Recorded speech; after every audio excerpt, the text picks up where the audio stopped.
Today we've got an edutainment game that, contrary to my initial misreading of the title, has nothing to do with ice resurfacing machines. Logical Journey of the Zoombeanies, designed by Technical Education Research Centers, or TERC, and published by Broderbund Software in 1996 for Windows and Macintosh computers. This was part of their Active Mind series aimed at augmenting the traditional school teaching experience, and the goal of this one was to build advanced math thinking skills for 8 to 12-year-olds. Though it appears that the box artwork and design was aimed more at parents and teachers than kids, though. This is pretty boring.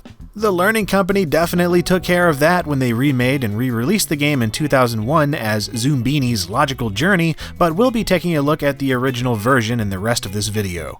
Inside the box, you get the game on a plain Jane CD-ROM, several technical supplements and registration info cards, and a rather extensive manual covering every single game mode and puzzle, as well as lots of supplemental information for parents and teachers. You also get a piece of bent cardboard, which is super fun to play with when you're so tired you feel stoned.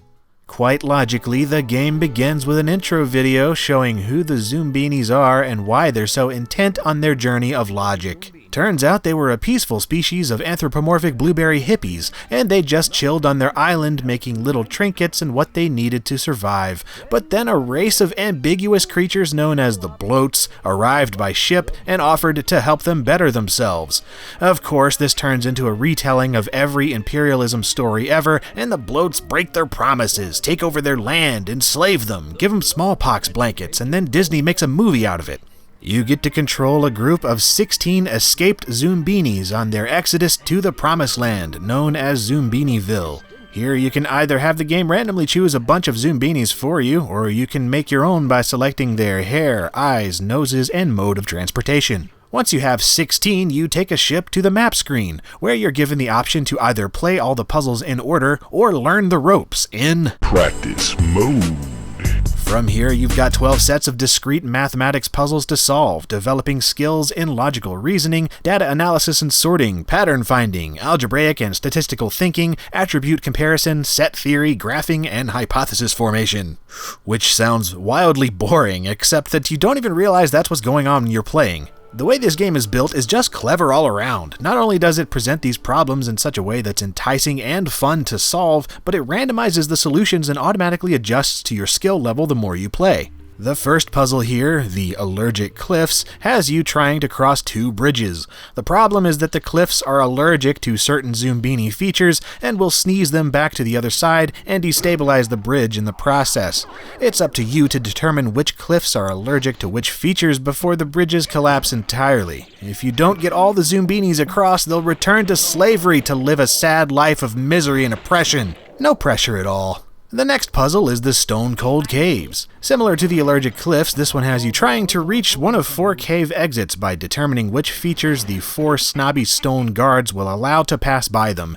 You only get so many tries before an avalanche of rocks covers up the pathways, but as long as you adjust your strategy from the previous puzzle accordingly, you should do fine. Pizza Pass is the next puzzle where you'll come into contact with Arno, the almost omnivorous pizza-eating tree troll. This little guy is insanely picky about his pizzas, and he will let your group pass if you make one for him using his pizza machine. The problem is that you have no idea what he wants except by trial and error, so make a bunch of pizzas until you get it right. He'll smack your Zoombeanies into the next county if you get it wrong too often though, and he's joined by other trolls that are even more picky on higher difficulties. Promptly pick the proper pizza and you'll reach Shelter Rock Base Camp, but you'll need 16 Zoombeanies before you can move on from here.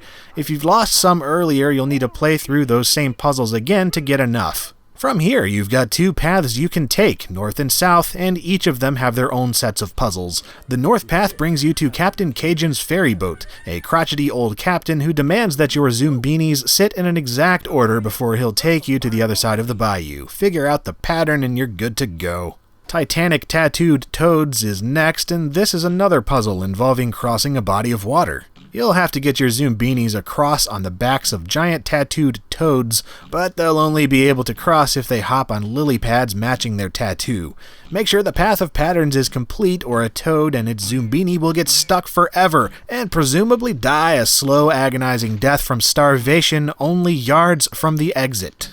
Stone Rise is the final puzzle on this path, and this is another one where you'll need to order the Zoombinis according to features. This time you'll have to arrange them in such a way that they're paired off by a certain feature so that stones rise up from the ground, allowing you to reach the top of the embankment. After this, you'll reach another base camp, but there's also the southern path to take, if you'll remember, which begins with a puzzle called Fleens. In order to pass by these punked out Zoombinis, you'll need to scare them off by unleashing a bunch of bees from a beehive. Each Fleens features directly relate to a certain Zoombini of yours, so you'll need to figure out which 3 Zoombinis match the 3 Fleens above the beehive. Next is Hotel Dementia, where your Zoombinis can have a rest on their trek and stay overnight. But of course there's a little setback. The hotel manager is all about segregation and demands that only like-featured Zoombinis stay in the same rooms together. Separate the little guys by their colors and the way their bodies look, and you'll be allowed to move onward to the Mudball Wall. Here you'll find a machine that shoots mud balls of varying colors and shapes at a wall, which activates a catapult that launches your Zoombinis to safety.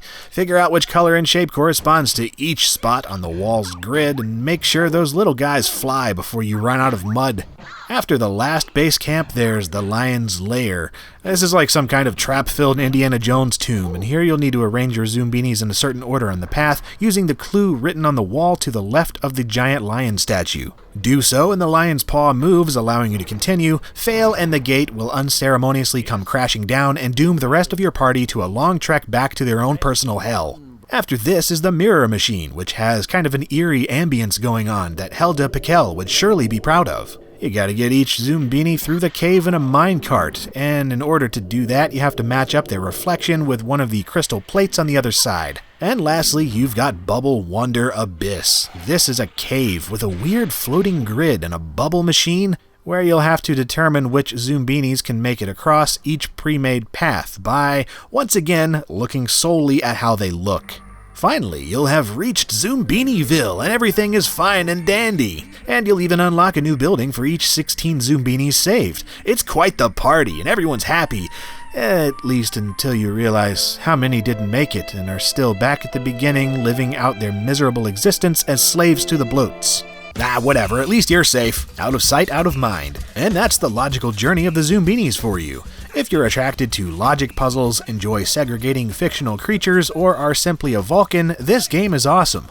It's got a strangely engaging atmosphere and story, the graphics are great, the music and sound are fantastic and really add to the environment, and the game teaches all sorts of useful skills quite covertly. Even if I didn't play it as a kid, I can see why it's so well remembered and why it ended up spawning a handful of sequels. It's just a solid edutainment title through and through.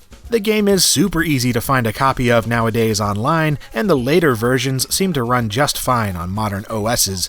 And it turns out they're even trying to get the game re-released for iOS and Android devices too, so that'd be cool, as I think it's still a very viable product to teach kids this kind of math and logic. Oh yeah, edutainment that doesn't suck. I approve.